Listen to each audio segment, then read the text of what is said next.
Sa atong Ebanghelyo karong adlaw, adlawng Sabado sa unang semana sa Adbyento, makita nato ang kasing-kasing sa misyon ni Jesus ug ang tinuod nga buluhaton sa matag tinun-an.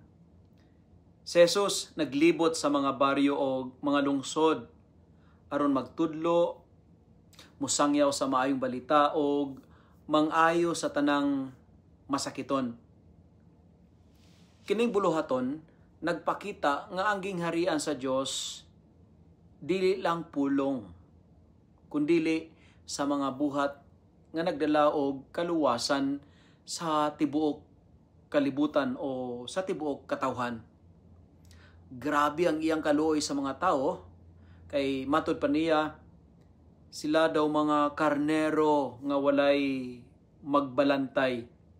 Mao nga gitawag na Jesus ang 12 ka mga tinun-an o gihatagan sila og gahom sa pagtambal, pagpahiuli o pagsangyaw sa maayong balita o pagsulti nga duol na ang gingharian sa Dios. Kini nga pulong nagdapit kanato nga ang tinun-an dili mahimong maglingkod-lingkod lamang. Tambay-tambay ra, Kita gipadala sama sa mga tinun-an aron mamahimong instrumento sa kaluoy, pagtambal o pagluwas sa katawhan. Sama ni Jesus, kinahanglan makita nato ang kasakit sa uban o mutubag kita pinaagi sa konkretong buhat sa gugma ug mosalig dili lang sa atong kusog, kundi sa grasya nga atong nadawat gikan sa Ginoo. Diya sa pagpaningkamot nga gihatag nato ang nadawat nga walay bayad.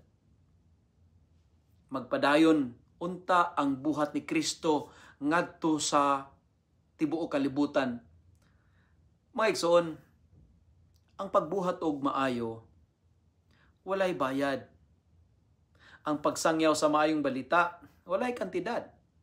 Sa simbahan, ang sakramento dili baligya. Ang pagkapari dili negosyo. Ang pagserbisyo dapat gamiton dili sa tawhanong interes. Kay ang gingharian sa Dios libre para sa tanan. Matod pa sa Ebanghelyo, you receive without paying, you give without a payment. Mga kaigsunan kong mga pari, kita gipahinumduman that the sacrament is not for